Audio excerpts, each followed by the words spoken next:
All right, so ghost hunters, get ready, because today we are going deep into the science, behind all those spooky encounters. Oh, yeah. We are looking at an article from Science News Explorers. Okay. It's called The Science of Ghosts. But we're actually not trying to prove or disprove if ghosts exist. That's right. We're really going to be looking at, why people believe they've seen ghosts. Okay. And it all comes back to the brain. Mm-hmm. The brain is so powerful and can make you see, hear, and feel things that might not actually be there. Okay, so are you saying our brains are like making up ghosts? Not exactly. It's a little more nuanced than that. Yeah. The article starts with this story about a guy named Dom, Hmm. and he saw a skeletal figure like rush through his door when he was 15 years old. Oh my gosh. And it turns out he was experiencing something called sleep paralysis. Sleep paralysis, like when you wake up and you can't move. Exactly. Yeah, I've had that before, but I've never seen a skeleton, thankfully. Yeah, well, that's actually a key part of what makes sleep paralysis so prone to hallucinations. Yeah. So during REM sleep, our bodies are basically paralyzed, so we don't act out our dreams. Right. But in sleep paralysis, you wake up while your brain is still in that REM state. Oh. So you're conscious, but you can't move. So your mind's awake, but your body's asleep. Right. And that's when you hallucinate. Exactly. And they can be incredibly vivid and realistic and often tap into our deepest fears. Wow. So that creepy feeling that some people feel like they're being watched, Yeah. could that be sleep paralysis? It's a possibility. But here's the thing, even without sleep paralysis, you might be surprised to learn that hallucinations are actually more common than you think. Really? I thought hallucinations were for like, extreme situations or Yeah. people that were, That's a common misconception. okay. Have you ever felt your phone buzz when it didn't, or thought you heard someone call your name in a crowded room? Mm-hmm. Those are minor hallucinations. Oh. And a psychologist named David Smales suggests that almost everyone experiences them from time to time. We just tend to dismiss them as, oh, it's just my imagination, or I must be tired. Yeah, I guess that makes sense. We rely so much on our senses. Right. We just automatically assume they're giving us, accurate information. So Okay. when we experience something strange, Yeah, we're more likely to believe it's real than to question our own perception. exactly. And when it comes to seeing a ghost, that explanation can feel a lot more appealing than the alternative, which is that our brain is playing tricks on us. It's like choosing between I saw a ghost or my brain's malfunctioning. Right. I know which one I would rather believe. Right. But then how does the brain actually create these hallucinations? Well, think of your brain as this incredible pattern-seeking machine. Okay. It's constantly trying to make sense of the world around you by finding patterns and meaning, even in random information. Okay. Sometimes this leads to something called pareidolia. Pareidolia, that sounds familiar. It's when you see faces in clouds or animals in rock formations. Oh, right. Yeah. Like seeing the man in the moon. I do that all the time. I see faces in electrical outlets, Yeah. burnt toast, you name it. Yeah. So is that related to ghost sightings too? Absolutely. Remember, your brain is always on the lookout for patterns, and sometimes, especially in dimly lit or unfamiliar surroundings, it can misinterpret shadows and shapes and sounds as something more significant. So that fleeting glimpse of a figure in the corner of your eye, Yes, it could just be your brain, making sense of a random shadow. exactly. I'm starting to see how this all connects, Yeah. but is there a reason why some people are more susceptible to this pareidolia and these ghost sightings than others? Well, that's where things get even more interesting. Okay. It all ties back to how our brains construct reality. Okay. So your brain isn't just passively recording information. Okay. It's actively interpreting and filling in the gaps based on your expectations and your past experiences. Okay. This is called top-down processing. Top-down processing. Okay, Yeah. that sounds a little technical. Yeah, think about it like this. Have you ever misheard song lyrics and continued to hear them incorrectly? Oh, yeah. Even after you learn the correct words, All the time. your brain is filling in the gaps with what it expects to hear based on your previous experience. So if you believe in ghosts, you're more likely to see them. Well, it's more complex than that. Okay. Smales, the psychologist we mentioned earlier, suggests that certain contexts, like being alone in the dark, feeling scared, Mm-hmm. or being in a place that's considered haunted, can make the brain even more prone to these kinds of top-down processing errors. So our surroundings can actually influence how our brains perceive things. Exactly. A spooky old house is basically priming our brains to see ghosts. Exactly. Mm-hmm. And that brings us to another fascinating aspect of perception, Okay. something called inattentional blindness. Inattentional blindness. You've probably heard of that famous experiment where people are so focused on counting basketball passes that they completely miss a gorilla walking through the scene. Oh, yeah. That one's a classic. Like, it's crazy how our brains can just filter things out like that. It really is. Yeah. And that's essentially what inattentional blindness is all about. When you're so focused on one thing, you miss other things happening around you. And it turns out this phenomenon might be connected to paranormal beliefs as well. Oh, really? Yeah, So if you're hyper-focused on, finding evidence of ghosts, you might miss the perfectly normal explanations for things. exactly. Like Chris French, another psychologist, mentioned in the article, has done a lot of research on this. And he suggests that people who are easily absorbed in a task or a thought process are also more likely to experience inattentional blindness. So let's say you're walking through like a dark, creaky graveyard, convinced it's haunted. Okay. You're so focused on looking for ghosts that you might not notice, like the wind rustling the leaves or a stray cat darting through the shadows. Precisely. Those mundane explanations might completely escape your notice because your brain is filtering them out. Wow. And that can make those unexplained noises or movements seem even more mysterious and ghostly. Ex- It's like almost like our brains are wired to see ghosts even when they're not there. Yeah, it's fascinating, isn't it? But you mentioned something about limited working memory being connected to this too. Right. What's the link there? So working memory is basically your brain's short-term storage system. Okay. It's what allows you to hold information in your mind and manipulate it. And French's research has found that people who hold strong paranormal beliefs tend to have more limited working memory capacity. So does that mean they're less likely to notice those small details that could explain a strange event?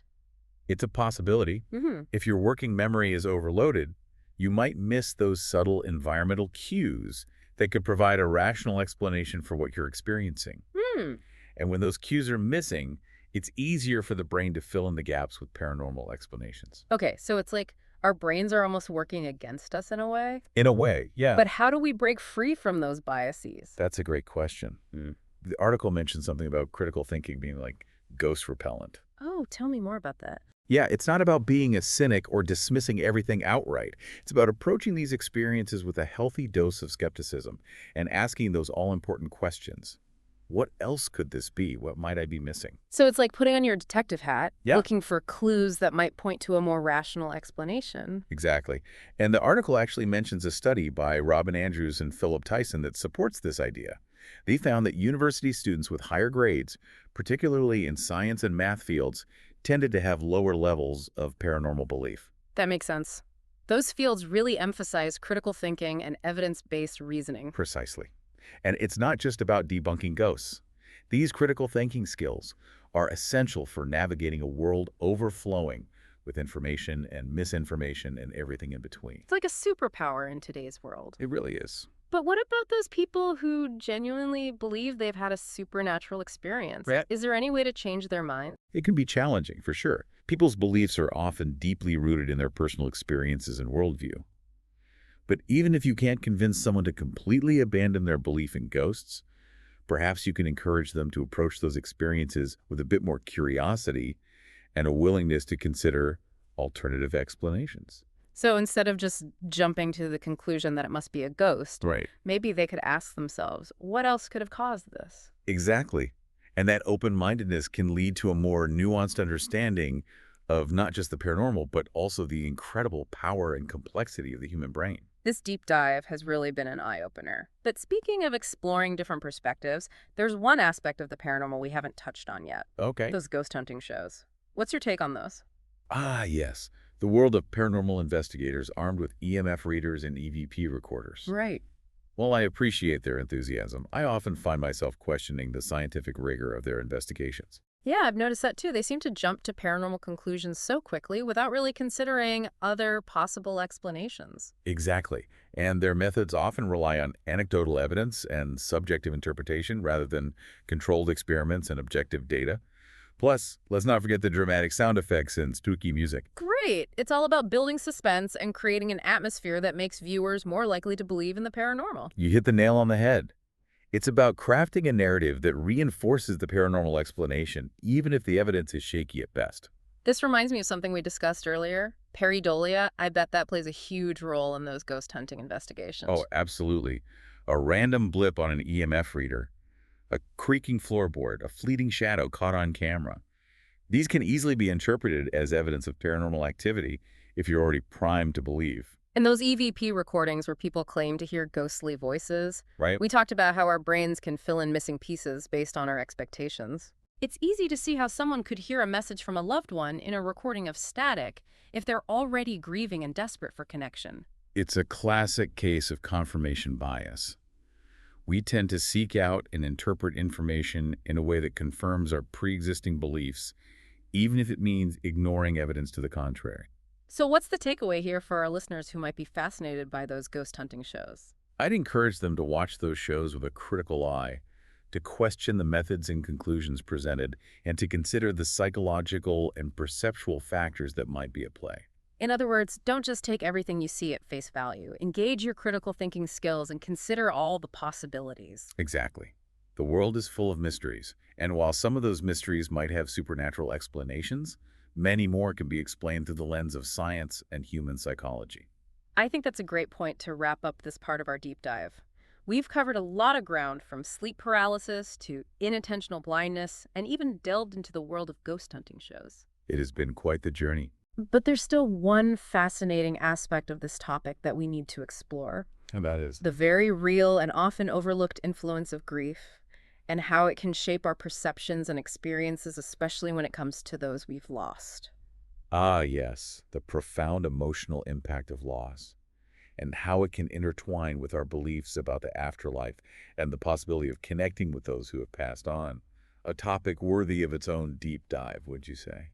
It really is fascinating, how grief, this deeply personal and often overwhelming emotion, can intertwine with our beliefs about the afterlife Yeah. and the possibility of connecting with those we've lost. It makes sense though, right? Like when you lose someone you love, it's only natural to want to believe they're still out there somehow. Yeah. That maybe you can still feel their presence or even communicate with them. Absolutely. That yearning for connection can be so powerful and can make us more receptive to certain experiences, Right. like sensing the presence of a loved one, feeling their touch, or even hearing their voice. Yeah, I mean, those stories always send chills down my spine. But is there a scientific explanation for these kinds of experiences? Right. Or is it really our loved ones reaching out from beyond? Well, while science can't definitively prove or disprove communication with the dead, there are psychological and neurological factors that can contribute to these experiences. So you're saying it might not be ghosts, but rather our own brains trying to make sense of loss. Think about it. When we're grieving, our brains are in this heightened state of emotional processing. Okay. We're more attuned to anything that reminds us of the person we've lost, even subtle cues or sensations. So a familiar scent, a song they loved, Yeah. or even a fleeting shadow in a dimly lit room Right. could trigger those emotions and sensations, and our brains just interpret it as a sign from them. Precisely.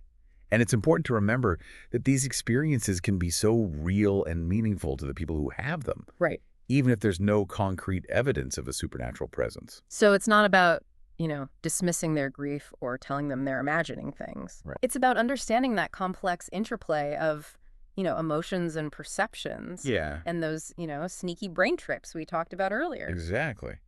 And it's about approaching these situations with empathy and compassion, recognizing that grief can manifest in many different ways, Mm-hmm.